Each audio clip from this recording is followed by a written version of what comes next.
잠언 19장 25절입니다. 거만한 자를 때리라. 그리하면 어리석은 자도 경성하리라. 명철한 자를 견책하라. 그리하면 그가 지식을 얻으리라. 아멘. 거만한 자를 때리라.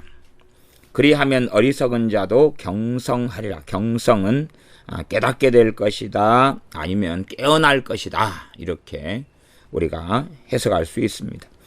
거만한 자를 때리라. 거만한 자에 대해서는 잠언에서 굉장히 많이 말씀하고 있고, 말씀들마다 각자 상당히 정반대적인 말씀들도 많이 존재합니다. 거만한 자를 때리라. 우리가 사람들 모여서 이 모임을 하다가 어떤 사람이 막 거만을 떠니까 가서 주먹으로 그 사람을 때리면, 아니면 몽둥이를 가지고 때리면 당연히 경찰에 고발되고 형사 입건되고 말 것입니다. 거만한 자를 때리라. 어떤 사람이 어리석고 거만하게 산다 해서 대부분의 사람들은 그 사람에 대하여서 관여할 그런 명분도 이유도 없습니다. 다른 사람의 죄에, 남의 죄에 간섭하지 말라, 그렇게 말씀하고 있습니다. 이게 성경은 여러 다양한 말씀들이 다른 측면들을 말씀하면서 이 말씀이 모여가지고 어떤 전체의 모습을 가지게 됩니다. 등산을 좋아하시는 분들은 산의 모습을 아실 수가 있을 겁니다. 어떤 산의 모습을 알 수가 있냐 그러면, 어떤 산이 있으면 그 산에 올라가는 길은 단 하나의 길만이 아니라 여러 가지 길이 있을 겁니다. 여러 가지 길. 그러면 여러 가지 길로 다녀본 분들은 산에 어느 쪽에서 보면 이 산의 모습이 이렇고, 또 다른 쪽에서 보면 이 산의 모습이 저렇고, 또 다른 쪽에서 보면 저 산의 모습이 저렇습니다. 그렇게 산만 해도 모습이 너무 많이 다릅니다. 그래서 한쪽으로만 주로 산행을 다니고 등산을 다니고 하시는 분들은 반대쪽에서 보니까 자기가 항상 다니는, 심지어 한 10년 등산을 다녔던 산인데도 불구하고 못 알아보는 사람들도 많이 있습니다. 산을 못 알아봐요. 왜? 자기가 항상 올라다니는 산이니까 산 모습이 이렇다, 그쪽에서만 보거든요. 그런 것처럼 하나님 말씀은 진리도요, 꼭 산처럼 비유하자면 그런 측면이 굉장히 많습니다. 어떨 때 제가 비유할 때는 장님이 코끼리 만지기다. 장님들이 모여가지고 코끼리를 만지는데, 코끼리가 덩치가 크니까 코끼리의 귀를 만지는 사람, 코를 만지는 사람, 다리를 만지는 사람, 몸뚱아리를 만지는 사람, 꼬리를 만지는 사람, 차라리 장님들은 시간마다 투자하면 골고루 만질 수 있을 겁니다. 또 코끼리가 살아있다면 코끼리가 아마 움직이거나 코로 쳐버리거나 발로 차버리겠죠. 귀를 나팔거려서 귀로 장님을 때려버리거나. 예, 그래서 산의 비유로 한다면 산의 모습들이 굉장히 많이 달라요. 내가 어느 쪽에서 보느냐. 산을 좀 멀리 떨어져 가지고 동쪽에서 보는 것, 서쪽에, 산에 멀리 떨어져 서쪽, 남쪽, 북쪽에서 보는 게 모습이 다 틀립니다. 산이 그냥 아예 원추형처럼 생겼다면 비슷할지는 모르겠어요. 그러나 그런 산은 거의 없습니다. 그런 것처럼 이 거만한 자에 대해서도 잠언 말씀에 상당히 많은 말씀을 하고 있습니다. 첫째는 거만한 자를 때리라 그랬어요. 괜히 이런 하나 말씀만 가지고 극단성을 가지고 거만한 자가 있다. 그러면 동창회 모임에 갔는데 친구들이 보니까 어이구, 지가 판사였다 검사였다 거만해서 가서 때려버리면 친구라도 사정을 봐줄 수는 없을 겁니다. 거만한 자를 때리라. 누구를 과연 때려야 되느냐? 누구를 때려야 되느냐? 누가 이 말씀의 대상이 되느냐? 대상이 되느냐? 그리고 때리는 것도 과거도 그렇지만 과거에도 당연하게 구약성경 신명기 등에서부터 시작해서 형제사랑, 이웃사랑에 대하여 말씀하고 있어요. 이웃을 사랑하고, 잠언 앞에 말씀에도 허물에 대하여 계속하여 뭐하라고 나옵니까? 허물을 용서하라. 19장 11절 보면 노하기를 더디하는 것이 사람의 슬기요 허물을 용서하는 것이 자기의 영광이니라. 누구의 허물입니까? 다른 사람의 허물이에요. 다른 사람의 허물. 그러면 다른 사람의 허물, 다른 사람의 문제, 다른 사람의 잘못들을 용서해주고 덮어주는 거죠. 17장 9절도 비슷한 말씀인데 허물을 덮어주는 자는 사랑을 구하는 자요 그것을 거듭 말하는 자는 친한 것을 이간하는 자니라. 허물을 덮어주는 사랑, 허물을 덮어주는 사랑. 근데 여기는 이제 거만한 자를 때리는 거다. 거만한 자도 거만 자체가 허물이고 죄지요. 그걸 용서하고 덮어야 될 텐데 여기 말씀에서는 때리라 그래요. 그러면 우리가 이 거만한 자에 대하여서 참으로 앞의 말씀이라면 허물을 덮어주는 삶을 살아갈 때에 또 말씀대로 살아가는 길을 걸어갈 때에 이러한 각기 다른 말씀들이 조화를 어느 때 이루는 것을 보게 됩니다. 하나의 말씀을 지키려면 그와 관련 구절들이 어떻게 있는가도 꼭 살펴야 돼요. 그래서 과거에는 관주 성경 같은 게 나와가지고 관주, 유사한 말씀, 또 거의 동일한 말씀, 인용 말씀, 그래서 인용 그러면 인 써놓고 유사한 것 그러면은 비슷한 것 비 그렇게 써놓거나 이런 식으로 관주가 되어 있었습니다. 요즘에는 이제 성경을 연구하고 하는 것이 좀 드물어 가기 때문에 단지 그냥 읽는 것도 채 안 하기 때문에 말씀에 대해서 무관심한 사람들이 많습니다. 일단은 19장 25절엔 거만한 자를 때리라 그리하면 어리석은 자도 경성하리라. 최소한 25절에 보면 때리라는 것은 폭행하고는 다르다는 걸 알 수가 있어요. 이게 잘 갈 때는 초달 정도겠죠. 그 다음에 어리석은 자도 경성하리라. 어리석은 자도 깨닫게 되리라. 그러면은 어리석은 자 앞에서 때리는 거겠죠. 그러지 개인적으로 거만한 자를 때렸다. 그러면 어리석은 자가 오이고 거만한 자가 좀 맞는구나 라고 알 수는 없겠지요. 자, 그러면 19장 근처부터 이 비슷한 말씀들을 한번 찾아보겠습니다. 19장 좀 넘어가면 21장입니다. 21장 11절입니다. 21장 11절. 제가 읽습니다. 거만한 자가 벌을 받으면 어리석은 자가 경성하겠고 지혜로운 자가 교훈을 받으면 지식이 더하리라. 거만한 자가 벌을 받는다 이렇게 나왔네요. 이게 때리라는 것하고 벌을 받는다하고 거의 관련되어 있죠. 벌 받는 것 가운데 하나가 맞는 거겠죠. 맞는 것. 그러면 지금 시대는 좀 다르긴 하지만 예전에 제가 학교를 다녔을 때 되면 선생님들이 지금보다 더 아이들을 초달할 수 있었어요. 그걸 가지고 부모들이 학부형들이 문제를 제기하지도 않았고요. 물론 너무 과격하고 심하게 자기의 정욕을 따라서 분노를 따라 때리는 교사들도 있었지만 그러나 또 많은 교사들은 아이들을 내 자식처럼 생각하고 잘 양육하기 위하여서 때린 교사들도 많이 있었습니다. 그러면 이 거만한 아이들을 교사들이 초등학생이든 중학생이든 고등학생이든 또 숙제를 제대로 안 하고 아이들 사이에 싸우고 수업 시간에 말을 듣지 않고 공부를 해야 되는 잠을 자고 이런 아이들을 때렸지요. 징계하고 때렸습니다. 그래서 그 21장 11절의 말씀은 요 19장의 말씀과 거의 비슷합니다. 대신에 좀 더 포괄적으로 벌을 받으면 어리석은 자는 경성하겠다. 그리고 19장 25절 말씀은 거만한 자를 때리라. 그리하면 어리석은 자도 경성하리라. 그래서 때린다는 것하고 벌을 받는다는 것 이렇게 사용되었습니다. 22장 10절. 잠언 22장 10절. 제가 읽습니다. 잠언 22장 10절. 거만한 자를 쫓아내면 다툼이 쉬고 싸움과 수욕이 그치느니라.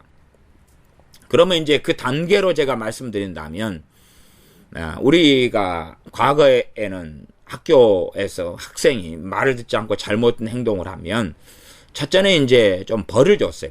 벌은 뭐냐 그러면 주먹 쥐고 손 들고 있어. 아니면 손 들고 있어. 의자 들고 있어. 엎드려 뻗쳐 있어. 아니면 화장실 청소해. 벌을 주었죠. 벌을 주는 경우가 있고 나아가서는 이제 벌보다 더 상황이 심각할 때 매를 때렸어요. 매를 때리고 거기에 넘어설 때 이제 과거에 정학제도가 있었습니다. 그래서 유기정학, 그 다음에 무기정학, 그 다음에 퇴학 그렇게 갔어요. 그런 것처럼 잠언 22장 10절은 거만한 자를 쫓아낸다. 그러면 거만한 자를 이제 때리기도 했고 초달이죠. 초달. 그러면 때리려면은 때리는 사람이 권한이 있어야 돼요. 권위가 있어야 돼. 권한과 권위를 가진 사람에게 해당되겠죠. 말하자면 때리거나 징계하거나 할 만한 권위자지요. 회사로 한다면은 인사권을 가지고 있는 회사 상사가 될 것이고 또 가게로 한다면 가게 사장님이 되겠죠. 그러나 지금처럼 폭행으로 하는 때리는 것하고는 아무 상관이 없어야 되겠죠. 그래서 근다고 언어로 해서 이제 꼬집고 책망하는 것하고 그 다음에 월급을 감봉하는 거나 아니면 심각하게 넘어서면 이제 당신은 일을 그만해라 그렇게 할 수 있을 거다 그 말이에요. 그래서 어떤 상황이 되면 거만한 자를 쫓아내야 되느냐 퇴학시키거나 일을 그만두고 당신 나가라 해야 되거나 그러면 거만한 자를 쫓아내면 다툼이 쉰다 그랬으니까 그 사람 때문에 무엇이 일어납니까? 다툼이 일어나는 거예요. 싸움과 수욕이 그치느니라. 수욕은 이 부끄러움이 생기는 거예요. 부끄러움이. 수치가 생기는 거예요. 저 사람이 말하자면 쫓아낸다 그러니까 지금 우리 회사의 사원이거나 아니면 심지어는 가족이 될 수도 있어요. 가족이 될 수도 있어요. 뭐 가족은 어떻게 쫓아낼 수가 없잖아요. 뭐 거기서 쫓아낼 수 없는 가족인데 어떻게 관계를 엮어가느냐의 문제로 이해하는 게 좀 낫겠죠. 가족이긴 한데 얼마나 관계를 친밀하게 하고 가까이 할 것이냐. 그러면은 이 거만한 자가 되어서 만나기만 만나면 가족이라도 다툼과 싸움과 수욕을 가져와요. 예를 들어 그 사람 한 명이 명절에 왔는데 그 사람이 술을 먹고 막 아버지한테 행패를 부리고 아버지 어머니를 폭행을 하고 소리를 지르니까 근처 옆집이나 뒷집이나 앞집에 있는 사람 다 듣고 알지요. 부끄러움이 되는 거야. 아이고 저 집에 개막내 아들내미 또 들어와가지고 저렇게 그냥 아이고 난장을 피우는구나. 그러면 수욕이 되고 수치가 되고 부끄러움이 되죠. 그래서 그 정도 상황이 되면 무엇 하는 거죠? 쫓아내는 거예요. 그게 사랑인 거예요. 그게 사랑인 거예요. 그러지 수업 시간에 아이가 공부를 해야 되는데 내내 잠만 자거나 학교 와서 친구들하고 항상 싸움만 해요. 그러면 거기에서 허물을 덮어주고 잘못을 반성하지도 않고 계속 싸우는데 선생님이 말해요. 머시가 내가 너를 용서하노라. 그러면 됩니까? 안 됩니까? 안 되지요. 안 돼. 그러니까 사람들이 용서도 자기의 의 속에 빠져가지고 남발을 하는 사람들이 있어요. 그러나 그래서 주님께서 용서에 대해서도 저 사람하고 상관없이 하나님 앞에서 해야 될 용서가 있고 관계 속에서는 저 사람이 와서 형제여 내가 죄를 범하였노라. 그렇게 할 때에 용서해 주어라 하는 말씀이 있어요. 그래서 그런 말씀들도 함께 이해하면서 조화를 이루어야 되지 한쪽 측면만 생각하면 안 돼요. 대신에 이제 저 사람하고 나하고의 관계가 아니라 하나님 앞에서 관계의 문제에서는 저 사람이 내게 와서 잘못했노라 하지 않아도 용서해야 돼요. 그것이 하나님 앞에 정상하고 옳은 것이고 우리 주 예수님을 통하여 죄가 용서받은 우리가 해야 될 하나님 앞에서 바른 자세고 바른 태도고 바른 하나님을 경외함이 되어집니다. 좀 앞으로 넘어와서 15장을 보겠습니다. 15장. 잠언 15장 12절 말씀입니다. 앞에서 강의할 때 다루었습니다. 15장 12절. 거만한 자는 견책받기를 좋아하지 아니하며 지혜 있는 자에게로 가지도 아니하느니라. 거만한 자는 견책받기를 좋아한다고요? 싫어한다고요? 싫어한다. 안 좋아한다. 싫어한다. 이 사람은 지혜 있는 자에게로 안 간다. 그 말이에요. 그러면 거만한 자를 견책받기 좋아하지 않는데 견책을 한다. 견책이 좀 책망, 꾸짖음, 벌을 주는 것, 또 때리는 것, 처달하는 것 다 포함되지요. 그러면 이 거만한 자가 나하고 관계가 없는 타인인데 내가 견책받기를 좋아하지 않는 싫어하는 사람을 견책하면 어찌 되겠어요? 문제가 심각하게 일어나겠죠. 그렇기 때문에 이 거만한 사람의 특성을 이야기하고 견책받기 좋아하지 않으니까 거만한 자가 내 권위 속에 있지도 않고 내하고 상관도 없다면 괜히 견책을 하면 난리가 난다는 것을 알 수가 있어요. 이게 제가 목회할 때도 교회 성도님들이 제가 육적으로 정욕적으로 할 때는 제 말을 전혀 들을 필요가 없는데 바르게 말씀 안에서 하는데 이제 두 부류의 교인들이 있어요.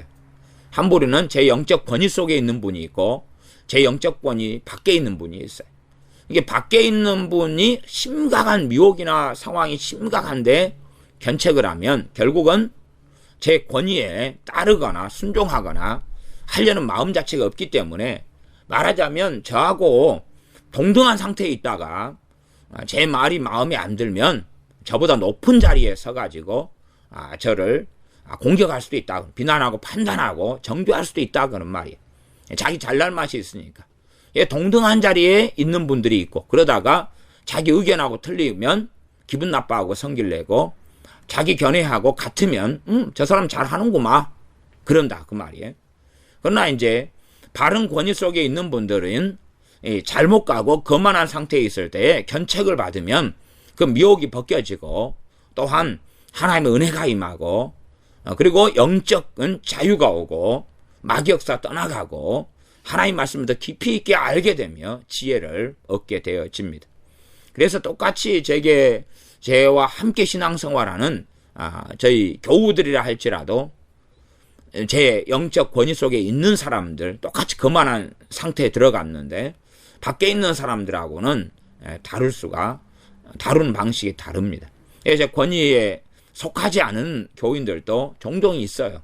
그런 분들은 단지 설교를 통해서만 성님 역사하실 때 말씀을 전할 뿐이지 개인적으로는 어떻게 이야기를 하지 못합니다. 이야기를 못할 때 굉장히 많아. 괜히 이야기해봐야 이런 사람들은 싫어하기 때문에 견책받기를 싫어하기 때문에 오히려 그때부터 그 안에도 문제가 일어나고 함부로 판단하고 함부로 생각하고 자기 마음대로 하는데 근데 견책까지 받아버리면 이제 그때부터는 난리가 나는데 일반적으로는 가장 일반적인 방법은 교회에서 떠나게 됩니다. 그러나 교회에서 떠나는 걸 각오하고서라도 견책할 때가 있어요. 그때가 뭐냐 하면 교회 안에 그런 사람들 다툼과 싸움을 일으키는 경우에 그런 경우에는 당신 나가시오 굳이 할 필요는 없어요. 견책을 하면 나가요. 책망을 하면 듣기 싫으니까 나가요. 당신 이러이러한 부분에 당신이 잘못하고 있다. 그렇게 말하면 그때는 나가요. 대부분 나가요. 저는 예전에 저도 목회를 10몇 년을 해오는데 그 전에 이제 전사로 사역하고 이런 거 말고 이제 교회를 개척해가지고 목회하는 거 10몇 년인데 과거에는 이 거만한 사람하고 지혜로운 사람이나 아니면 주님 앞에 주님을 경외하며 살아나가고자 하는 사람하고 거만한 사람을 과거에는 구분을 잘 못했어요. 그래서 다 좋은 마음, 서로 간에 좋은 마음으로 하나님 섬기고 믿고 있지 생각하면서 어떤 분들이 이 교회를 이제 우리가 전도해가지고 믿게 되신 분들은 어느 길로 갈지는 미지수예요. 미정인데 오히려 이제 전도해가지고 하는 분들은 좀 더 거만함은 별로 없는 경우가 많아요. 물론 이제 어떤 분은 전도해가지고 세례까지 다 받은 다음에 이 우상숭배, 제사제도, 제사 우상숭배 하지 말라고 했더니 이제 아주 막 분노를 내고 혈기를 내고 달라들고 그런 분도 있었어요. 물론 한 며느리가 돼가지고 그냥 약자고 어쩔 수 없어 참여한다. 그런 경우에 대해서는 저는 심각하게 말하지는 않습니다. 그런 경우는 쉽지 않은 일을 걸어가야 되기 때문에 그런데 어른이고 내가 제사를 어른으로서 내가 주도해가지고 하는 경우를 이야기해. 다 제사는 안 드려야 되는데 그러나 주도해가지고 하는 사람하고 며느리가 돼가지고 음식 정도 해주는 것하고는 급수 자체가 틀려요. 근데 과거에 저한테 세례받았던 어른 가운데, 남자 어른 가운데 본인이 주도해가지고 하시는 분이 계셨어요. 그래서 제사를 하지 말아라. 그랬더니 이제 아주 난리가 났어요. 난리가 나가지고 다 그 가족들 전체가 다 저하고 이제 관련이 없어지고 끊어졌어요. 근데 그런 경우들도 있어요. 어쨌든 그런 경우들, 그러나 일반적으로 이제 교회를 이사 와가지고, 교회를 옮겨와가지고 들어온 분들, 그런 분들도 사람들의 다양한 부류들이 있으시더라고요. 그 가운데 어떤 분들은 거만한 분들이 있어요. 거만한 분들. 당신 설교 들어보니까 맞는 이야기 하고 마. 맞는 이야기 하는 동안에, 내 마음에 드는 이야기 하는 동안에는, 그래, 당신 교회에서 신앙생활을 했게. 그러나 이제 언제 내 마음에 기분 나쁜 거, 내 마음에 안 드는 이야기, 그런 것을 하게 되면 그때부터는 나는 다툼을 일으킬 거야, 싸움을 일으킬 거야 하는 부류들이 있으시더라고요. 지금이야 이제 좀 군대 용어로 짬밥이 되어져서 그런 분들을 보면 이제 분별하고 좀 알아서 처음부터는 교회에 옮겨올 때에 다른 교회로 가시는 게 좋겠다라고 등록을 잘 안 받아줍니다. 근데 과거에는 다 적극적으로 환영을 했어요. 그래가지고 시간이 흘러가니까 교회 안에 다툼이나 싸움이나 이런 것들을 일으키고 무리를 일으키고 떠나가는 분들이 계시어 오더라고요. 지금 정도면 이제 조금은 이제 과거보다는 조금은 더 분별력이 생겼다, 그렇게 말하겠습니다. 그래서 이 교만한 자는 견책받기를 좋아하지 않는다, 명백한 진리예요. 그러니 내가 권위가 없고 내가 상대방에 대해서 권위가 없는 상황인데 견책을 하게 되면 문제는 필연적으로 일어나게 되어집니다. 자, 이제 앞에 잠언 9장의 말씀으로 넘어갑니다. 잠언 9장. 잠언 9장 앞에 15장 했죠? 14장 6절입니다. 14장 6절. 한 장도 앞에 14장 6절. 거만한 자는 지혜를 구하여도 얻지 못하거니와 명철한 자는 지식 얻기가 쉬우니라. 거만한 자가 지혜를 구하여도 못 얻는다. 거만한 자가 지혜를 받는 방법이 뭐겠어요? 사람을 통하여 견책과 책망을 받는 거예요. 그걸 받으면 지혜를 얻기 시작하는 거예요. 사람을 통해서요. 왜냐하면 거만한 지혜를 구하는데 어디에 구합니까? 하나님께 구하죠. 못 받는다 그 말이에요. 하나님께 구해서 못 받아. 거만한 자, 거만이 떨어져 나가려면 책망이에요. 책망, 꾸지람, 경책받는 걸로 이 거만이 떨어져 나가는 거예요. 그러나 굉장히 힘들겠죠. 자존심도 상할 수 있을 것이고 고통스러울 것이고 범민이 일어날 수도 있을 것이고 힘들 거예요. 그러나 그런 것을 지나가야 돼요. 사람이 거만한 자가 되는 것은 거만한 자, 오만한 자, 그렇게도 번역할 수 있는데 거만, 오만. 그래서 잠언 시편 1편에 보면 이 복 있는 사람은 오만한 자의 자리에, 이 거만입니다. 거만한 자의 자리에, 오만한 자의 자리에 앉지 않는다, 그런 말씀이 있어요. 거만한 자가 되는 것은 많은 시간이 걸리는 거예요. 어린아이가 거만하게 되기 위해서도 1년, 2년, 3년 이런 꾸준한 시간이 필요합니다. 어른들도 마찬가지로 인생에 꽤 긴 시간이 필요해요. 그래서 이 너희가 무엇을 심더니 그대로 거두리라 하는 것처럼 내가 뿌려와가지고 거만한 자가 되었을 때 이걸 정리할 때는 말하자면 상당한 진통을 겪어야 돼. 그게 값을 치르는 거예요. 물론 거만하고 오만하게 살아온 죄에 대한 값은 아니에요. 값은 아니에요. 어떤 의미에서 값을 이야기하냐, 그거 대가를 이야기하냐 그러면 우리가 시험이 기말고사가 있으면 학생이 석 달 동안 열심히 공부한 아이하고 석 달 동안 공부 안 했는데 막상 시험이 3일 앞두고 있어요. 그러면 석 달 동안 열심히 한 아이는 열심히 한 대로 그냥 조금씩 해가면 될 거예요. 그러나 전혀 안 한 아이는 단지 회개했다고 되는 문제가 아니죠. 회개했다고 시험 성적이 잘 나오는 건 아닐 거 아니에요. 그래서 이 3일 동안에 심지어 잠도 안 자고 그냥 하루에 그냥 10몇 시간씩 20시간씩 공부를 해야 될 거예요. 그러면 얼마간의 성적이 나올 거다 그 말이에요. 그런 것을 제가 갑이라고 이야기하는 거예요. 갑. 갑이라고 이야기하는 거예요.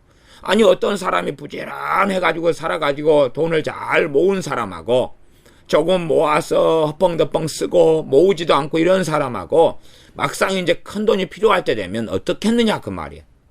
그런 것을 갑이라고 이야기하는 거예요. 전혀 모으지도 않고 허펑더펑 그냥 낭비하고 물쓰지 쓴 사람은 갑을 지불해야 될 거예요. 은행에다가 큰 이자를 주면서 빌리든지 뭐 어떻게 해야 될 거 아니에요. 그러지 하나님 내가 어리석게 살아왔습니다. 그러하온즉 당장 지금 돈이 1억 2천만이 필요하오니 주시옵소서. 게으른 자가 그렇게 허펑더펑 낭비하며 살아왔는데 주시옵소서 한다고 주지는 않습니다. 하나님은 그렇게 안 하십니다. 하나님은 그렇게 아시는 분들은 잠언을 제대로 안 읽으신 거예요. 왜 게으른 사람에 대하여서 게으른 사람이 이제 오늘 게으른 걸 해결했어요. 그러니까 내일 당장 10억이 필요해. 하나님 게으른 걸 내가 오늘 회개했습니다. 내가 게을러 가지고 돈을 안 벌고 살아왔어요. 근데 내일 당장 10억이 필요합니다. 게으른 걸 용서해 주시옵소서. 그리고 10억을 주시옵소서. 그러면 하나님 주셔요 안 주셔요? 안 주시죠. 사람들이 그러니까 이런 식으로 기도를 하는 사람이 많이 있어요. 자기가 꾸준하게 그 길을 인도해 가시는 하나님을 알지 못한 채 자기의 문제를 산점점 쌓아놓고 한 번에 그냥 하나님 해결해 주라고 그렇게 기도하는데 응답을 받지 못한 채 하나님만 굳다, 하나님만 잘못되시다, 하나님께 문제 있다 그러면서 하나님을 원망하는 사람들이 상당히 많습니다. 잠언 9장 7절 8절입니다. 잠언 9장 7절 8절. 잠언 9장 7절 8절 7절 제가 읽습니다. 거만한 자를 징계하는 자는 도리어 능욕을 받고 악인을 책망하는 자는 도리어 흠을 잡히느니라. 거만한 자를 징계하는 자는 도리어 능욕을 받는다. 그러니 거만한 자가 나하고 관계가 어떻게 되느냐가 틀린 거예요. 아니 내가 식당을 운영해요. 근데 식당 종업원이 5명이 있어요. 그러면 그 종업원 중에 하나 거만한 자가 있어요. 그러면 그 사람들은 다툼을 일으키고 싸움을 일으키죠. 그럼 그 사람을 정리해야 돼요, 안 해야 돼? 해야 되죠. 하기 전에 내가 하나님을 믿고 섬기는 사람이니까 거만도 급수가 틀리단 말이에요. 1급인지 2급인지 3급인지 4급인지 5급인지 저기 시냇물이나 강물에 가면 강물 급수가 틀려요. 1급수인지 2급수인지 3급수인지. 그래서 정확하게 그걸 우리는 몰라요. 많은 경험을 한 사람은 조금만 해도 알아요. 그러나 그렇지 않은 사람은 잘 몰라요. 그러니 이 자기 종업원이기 때문에 또 자기가 월급을 주고 자기가 고용한 사람이기 때문에 견책을 하고 책망을 하고 꾸지람을 해야 돼요. 그 다음에 이제 그 사람이 정돈하면서 바르게 함께 일할 종업원으로 남느냐 아니면 떠날 사람이 되느냐는 거죠. 지금의 노조운동이 심각한 경제적인 또한 회사적인 사업적인 해가 되는 대부분의 이유구 중에 하나는 이 거만한 자들이 굉장히 많은데 이걸 처리를 못하게 해버리는 거예요. 회사 안에 분란과 싸움을 일으키는 거죠. 그래서 회사가 잘 운영되고 막 나 물건이 2만 개 납품해야 되는데 월급을 10% 5% 인상해달라고 올스톱 시켜버리는 거예요. 왜? 다툼이죠. 다툼이 노사 간의 다툼을 일으키는 거예요. 이걸 평안한 방식 속에서 할 수 있을 텐데 심지어 국가적인 문제가 일어났는데 회사하고 전혀 상관없는데 국가적인 문제 때문에 과거 뭐 예를 들어 철도 노조하고 같은 강경 노조에 들어갔다. 뭐 철도 문제가 일어났다. 여기는 나무젓가락 만드는 회사예요. 아니 자동차 만드는 회사예요. 철도하고는 상관도 없잖아요. 근데 철도 그거 국가에서 어쩌고저쩌고 하는데 일반 사회 회사로 만들려고 그런다. 그러면은 그걸 못하게 하기 위해서 데모하고 자동차 공장을 수업을 시켜버려요. 그러면 이게 다툼과 분란을 일으키는데 그 주동자들이 누구냐 하는 거예요. 거만한 자들이죠. 그런 사람들을 쫓아내지를 못하게 돼버린 거예요. 노조 결성하고 법을 만들고 하면서 그러니 이제 회사는 언제든지 거만한 자들로 인하여서 분란과 다툼 속에 들어가 버려요. 나중에는 이것이 자기 발등을 찍어버립니다. 노동자들의 발등을 찍어버려요. 왜? 회사를 사람들이 운영하지 않으려고 그래요. 회사를 팔아버리고 사장들이 더 이상은 회사를 통하여서 돈을 벌 수 없다. 그래서 정돈 정리로 가버려요. 우리나라 같은 경우도 노조 문제가 너무 심각하니까 지금 대기업체들이 공장을 다 어디로 이전합니까? 베트남이나 이런 외국으로 다 이전하고 있어요. 이번 같은 경우도 삼성전자 같은 경우도 삼성전자에 속해 있는 직원이 한 20만 명 됩니다. 20만 명인데 삼성전자 회사를 지금 베트남으로 지금 이전하는 중에 있어요. 그래서 삼성전자에서 일하는 공장에서 일했던 많은 여사원들이 다 이번에 다 그만둬야 돼. 왜 그런 일이 벌어집니까? 이 대한민국에서 공장을 하고 운영하기에 좋으면 그런 일이 벌어지지 않아요. 그러나 사업을 할 수 없게 돼버리니까 다 외국으로 이전해버려요. 생각해보세요. 이게 외국으로 이전해가지고 거기에서 이제 배를 이용하고 운송선 이용해서 팔아먹겠다는 거죠. 재고 많이 파는 데는 우리나라죠. 이게 만들어가지고 다시 우리나라로 가져와야 돼요. 많은 물건을. 근데 그런 비용을 쓰고서라도 여기서는 안 하겠다는 거죠. 그렇게 점점점 벌어지기 때문에 노조가 더 강경하게 되어진 나라일수록 경제나 이것은 몰락으로 들어갔는데 우리나라는 그게 예견되어져 있어요. 거만한 자를 쫓아내면 다툼이 시고 싸움과 수에 그치리라 했던 게 잠언 22장 10절이에요. 그러니까 이 말씀들이 어디에 해당되느냐 하는 거죠. 어디에 해당되느냐. 겟세마 동산의 주님께서 제자들에게 너희가 깨어있어 기도하라. 깨어있어 기도하라. 그건 언제 상황이에요? 그 상황. 물론 우리가 깨어있어 기도하는 삶을 살아야 되는데 지금 주님께 겟세마 동산에서 말씀하셨을 때는 지금 기도하라 그 말이에요. 우리가 보통 설교하면서 깨어있어 기도하라 그런 것은 일상적인 생활 속에서 쉬지 말고 기도하는 때로는 아침에 새벽에 시간 나면 점심 식사하고 등등 그렇게 기도 생활하는 꾸준한 삶에 대한 이야기고 그리고 겟세마 동산 주님이 하셨던 이야기는 지금 기도할 때다 그런 거죠. 그러니 기도하라는 말씀을 우리가 들으면서도 지금 기도할 때일 수도 있고 아니면 일주일 동안에 전혀 기도 안 하는 나기 때문에 일주일에 이제 시간 내가지고 매일 10분 20분이라도 기도해야 되겠다 그런 말씀일 수 있다 그 말이에요. 그런 것처럼 동일한 기도의 말씀이라도 우리에게 적용되어질 때가 달라요. 잠언 전도서 3장 말씀처럼 범사에 때가 있고 기한이 있다 하는 것처럼 지금 타임이 기도할 때일 수도 있고 아니면 지금 일하러 가야 될 때일 수도 있어요. 회사에서 일해야 될 수도 있고 지금 운전해야 될 때일 수도 있고 지금 낚시하고 있는 때일 수도 있고 지금 잠잘 때일 수도 있단 말이에요. 어제 밤새워서 일했던 분들은 지금도 자고 있을 수도 있어요.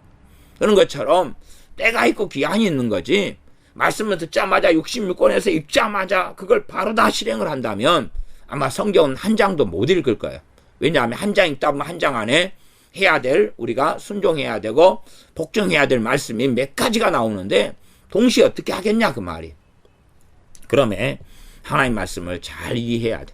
잘 이해해서 산이 있으면 이 모습 저 모습이 있는 것처럼 어떠한 거만한 자는 잠언 22장 10절처럼 쫓아내야 된다 그 말이. 쫓아내야 돼. 그 다음에 잠언 9장 7절처럼 거만한 자를 징계하는 자는 도리어 능욕을 받는다. 그럼 나하고 별로 상관없는 사람 동창회 갔는데 거만한 친구가 있어요. 그럼 내가 쫓아낼 권한이 있어요 없어요? 없죠. 그 다음에 그 사람을 책망하면 어찌 되겠어요?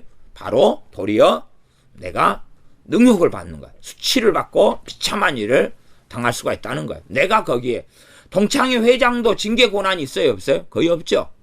거의 없어요. 그런 건 없어요. 그냥 하나의 친목의 모임일 뿐이에요. 친목의 모임에서는 전체 다수가 안건을 제시할 때에 이게 징계를 하느냐 마느냐 하는 것도 가기 어려워요.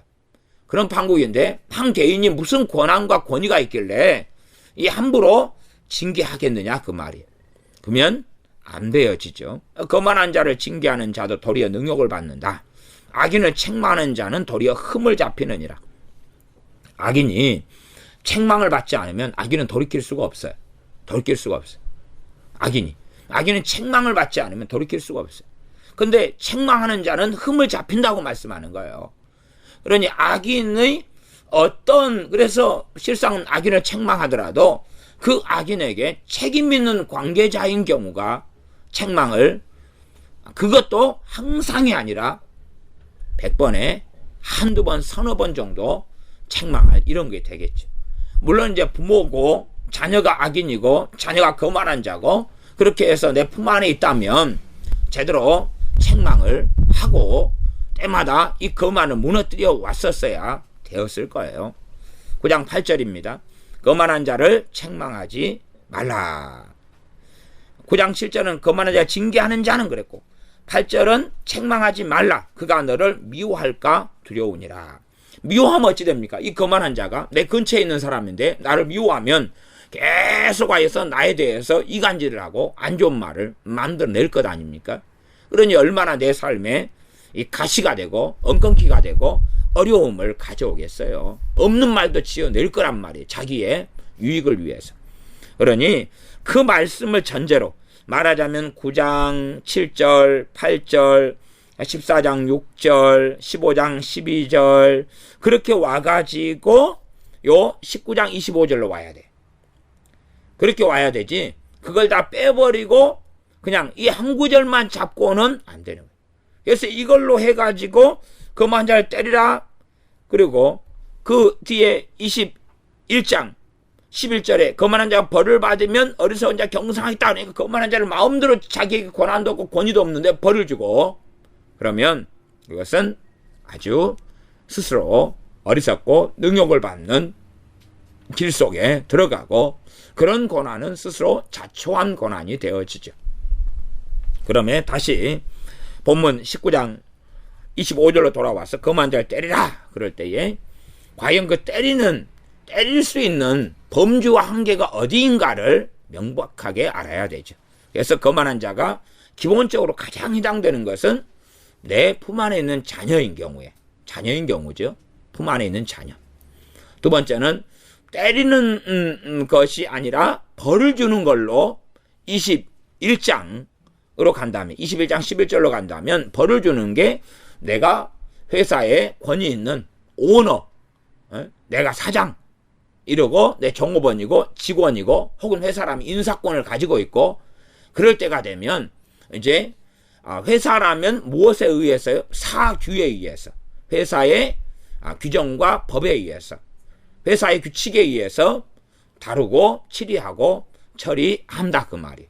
공무원이다 그러면 공무원법에 의해서 그렇게 해서 치리하고 다룰 때에 어리석은 자가 경성하게 되고 그리고 이제 바르게 내가 있는 장소나 자리가 또한 관계들이 건강하고 건전하게 되어질 것입니다. 기도하겠습니다. 아버지 하나님, 거만한 자를 징계하지 말아라, 책망하지 말아라. 또한 거만한 자를 벌을 주고 때리라 하는 양자의 다른 말씀들을 우리가 봅니다. 그러므로 우리에게 권위가 있고 책임이 있을 때와 그렇지 않을 때에 지혜롭게 우리가 행함으로 또한 심지어 내 자녀라 할지라도 지혜 있게 행하고 무엇보다 이 어느 때에 해야 될지를 또한 해당 사항이 없는 상태에서는 정확하게 분별하고 어리석음 속에 잘못 속에 들지 아니하고 우리가 권위가 있고 책임 있는 경우에도 슬기롭고 지혜 있게 주님으로 인하여 성령님이 인도하심 가운데서 잘 행하여서 우리가 주님 앞에서 바르게 서서 살게 하여 주시옵소서. 우리 주 예수님의 이름으로 기도하옵나이다. 아멘.